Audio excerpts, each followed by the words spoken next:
Quem é o maior no reino dos céus? Vocês sabem quem era essa criança?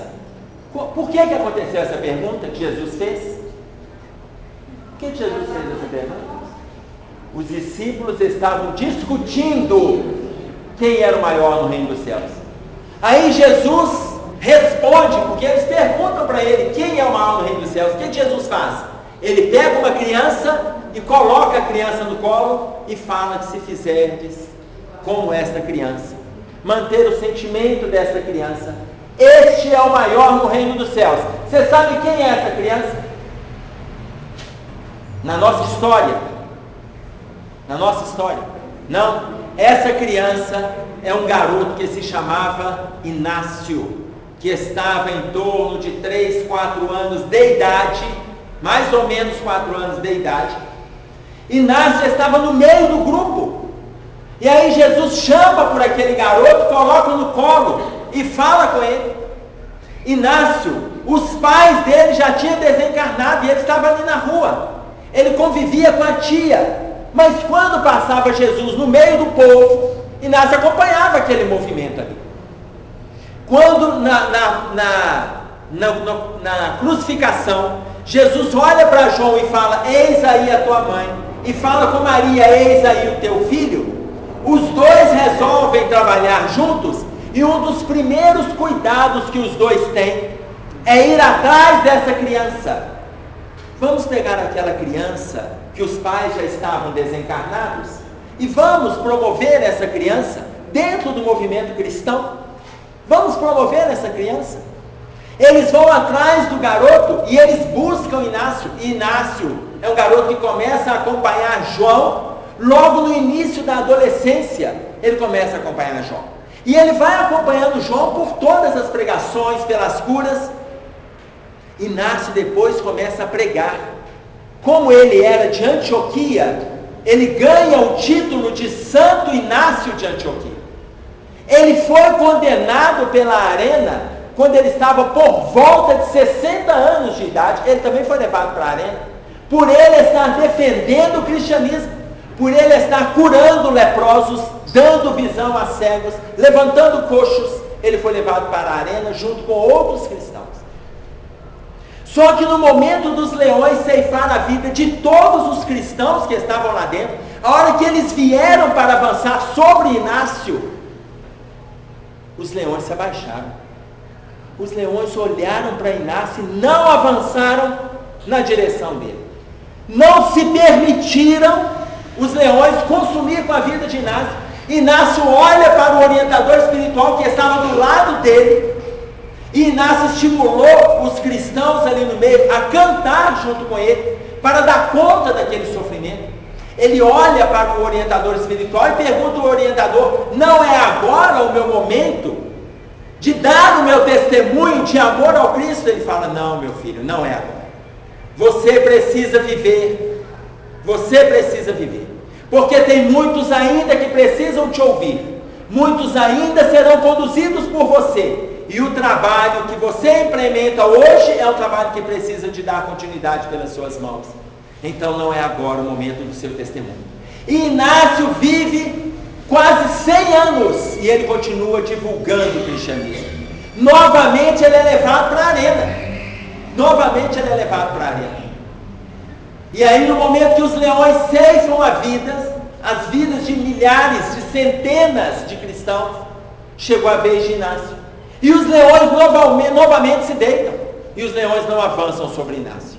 Quando não avançam sobre Inácio, o imperador pergunta, quem é aquele feiticeiro? Por que os leões não avançam sobre ele? Quem é aquele feiticeiro? Aquele, responde um dos seus súditos, é um dos principais líderes do cristianismo que há quase 40 anos atrás os leões se renderam à força dele. E agora, novamente os leões estão se rendendo. De lá, do alto da arena, o imperador grita, qual o seu nome?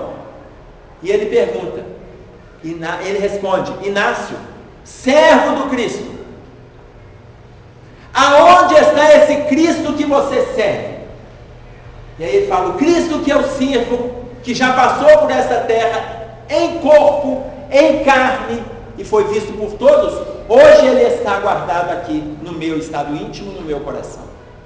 O imperador pede o soldado que estava ao lado, arranca o Cristo de dentro dele. O soldado, ele abre o peito de Inácio, tira o coração pulsando de Inácio e joga para a arena, representando no delírio da arena a bancarrota moral daquele público. Hoje, Inácio, ele se apresenta no plano espiritual com uma luz em estrela no peito, aonde habita o Cristo. Ele já reencarnou. E a mensagem no Evangelho segundo o Espiritismo, assinada como Adolfo, bispo de Argel, é a reencarnação de Inácio de Antioquia, que é o garoto que Jesus colocou no colo quando ele perguntou quem é o maior no reino dos céus, pegando esse menino de referência para o nosso dia a dia, pegando esse garoto de modelo.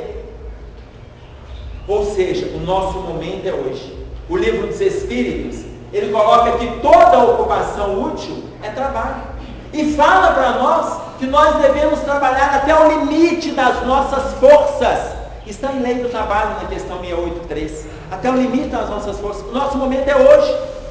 O nosso momento é hoje. Após o encerramento do episódio do Calvário, Pedro, ele se reuniu com os discípulos e ele retornou para Cafarnaum e colocando para os discípulos que é o momento de nós decidirmos por onde vamos caminhar. E aí eles começam a visitar cidades. Pedro, ele vai visitando Óstia, visita Roma, Corinto, Éfeso, e ele vai visitando inúmeras cidades falando a respeito do Cristo, e nos primeiros 33 anos, aproximadamente, nos primeiros anos, após a desencarnação de Jesus, portanto, até o ano 65, 66, eles têm momentos de pregações onde alguns cristãos estavam sendo ceifados, mas não havia aquela perseguição incisiva. Mas no ano 67, Nero resolve visitar duas cidades, Óstia e depois Anzio, e ele chama por Tigelino, o chefe da guarda, e ele fala com Tigelino, que era o homem da sua confiança: incendeie a cidade de Roma. Depois que eu sair, coloque fogo em tudo. E aí Nero vai embora, no perfil psicopático que ele já carregava em estado de alma. E aí, quando a cidade estava em chamas, Tigelino chama por Faon, que era um dos seus soldados da confiança, fala: vai atrás do imperador e fala com ele que a cidade estava em chamas, que precisamos dele, como se ele não estivesse recebendo uma ordem. Faon vai atrás de Nero, e Nero volta. Quando ele escuta de Faon que a cidade estava em chamas, Nero, em delírio, ele olha para o céu e fala, ele exclama: uma cidade em chamas, era tudo que eu precisava para erguer os meus poemas a Troia, a cidade imortalizada nos poemas de Homero. E aí ele retorna para Roma, e aí ele vê a cidade destruída, lares dizimados, vidas ceifadas. Ele reúne a corte e ele vai perguntar: quem é o responsável por essa balbúrdia? Quem provocou tudo isso? Os políticos, eles começam a questionar, e aí Tigelino, que estava na reunião, ele resolve colocar: se precisamos acusar alguém, é melhor acusarmos os cristãos. Todos da corte ovacionaram, todos gostaram da ideia, à exceção do senador Petrônio, porque Petrônio tinha um sobrinho que era cristão, e ele já se interessava um pouco pelo cristianismo.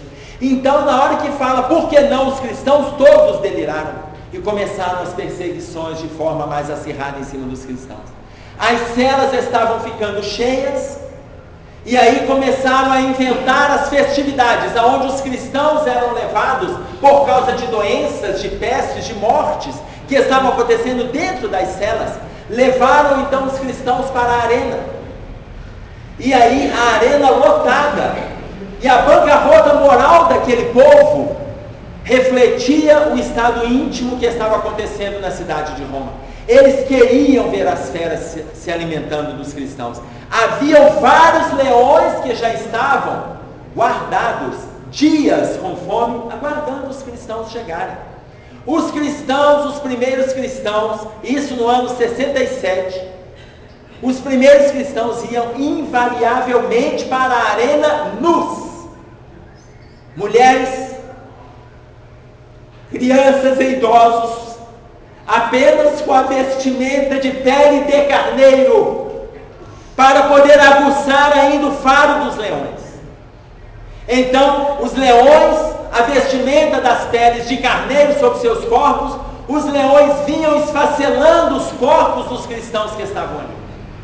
Quando aquele espetáculo parecia se acabar, parecia que estava no fim, Pedro, ele assistia todo o espetáculo do alto da arena, porque ele ainda não tinha sido preso, e os cristãos assistindo tudo aquilo ali, eles se sentiram fortalecidos com a presença de Pedro e começaram a cantar. Quando eles cantavam, mais ainda irritaram-se os romanos que estavam assistindo. Pedro, com um olhar tranquilo, ele passava a segurança cristã para aqueles que estavam sendo mortos em nome do próprio Cristo. Quando o episódio parecia terminar, surgiram do alto da arena guerreiros da Numídia, que com as suas lanças eles agrediram os leões. Se de um lado estavam esfacelados os cristãos, do outro lado os leões caíam semi-mortos e ali ficavam em função das agressões que as lanças promoviam. A areia da arena estava banhada em sangue. Nos dias seguintes, esse movimento continuaria, só que a pele de carneiro estaria sendo trocada pela cruz, e os leões estariam sendo trocados pelo fogo, e vários cristãos morreram queimados e ou crucificados em meio às festividades. Os cristãos que estavam livres se reuniram com Pedro, agora reuniões em cavernas, em esconderijos, se reuniram com Pedro e pediram a Pedro para ir embora, e falaram para Pedro ir embora, porque outras pessoas escutando Pedro, sendo que ele era a representação fiel daquele que viveu com Cristo, eles acreditariam em Pedro. Pedro, ele fez objeções a essa ideia, mas ele acabou atendendo, porque todos diziam para ele ir embora, porque todos iriam morrer, e Pedro não escaparia. E aí Pedro chama por Nazário, um dos seus discípulos, ele chama por Nazário, e numa madrugada eles começam a sair, e deixando as colinas vaticanas para trás, ele vê que o alvorecer, as árvores estavam agitadas, os passarinhos estavam agitados, e aí ele começa a ver uma luz que está vindo ao longe, e aí ele fala com Nazário, os dois caminhando: você está vendo essa luminosidade? Ele fala: não, porque Nazário não era médium, vidente, mas eu estou percebendo que a natureza está agitada. No momento que Pedro começa a se aproximar, a luz também vem se aproximando, ele reconhece que a luz não era simplesmente uma luminosidade, mas era a luminosidade de Jesus. E aí, quando ele reconhece o Cristo, ele vai para abraçar o Cristo e se ajoelha. O Cristo passa por Pedro, ele passa por Pedro, e Pedro olha para ele e fala: covardes, covardes Domini, aonde vais? Aonde vais, Senhor? E aí o Cristo olha para ele e fala: vou voltar para Roma. Eu vou voltar para Roma porque serei crucificado pela segunda vez. Porque estás abandonando os filhos que te confiei. E se você não é digno para abraçar os filhos da causa do cristianismo, não sou eu digno também de receber o teu abraço.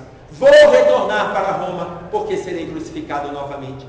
Pedro chama a atenção de Nazário: voltam para Roma. Voltam para Roma, ele reúne os cristãos e começa novamente as pregações, ele começa novamente a se envolver com o interesse da cura, a cura pela palavra, a cura pelo gesto, levanta coxos, dá visão a cegos, ele começa a juntar artelhos dos paralíticos, e ele é preso. Ele é preso e ele passa pelas mesmas cerimônias que Jesus passou da crucificação. No momento que a cruz se levanta no alto do monte, ele olha para os soldados e ele fala com os soldados: eu não mereço morrer como meu mestre. Os soldados se entreolham irônicos, arrancam a cruz do solo, viram-na de cabeça para baixo, e Pedro morre crucificado como Jesus, porém de cabeça para baixo.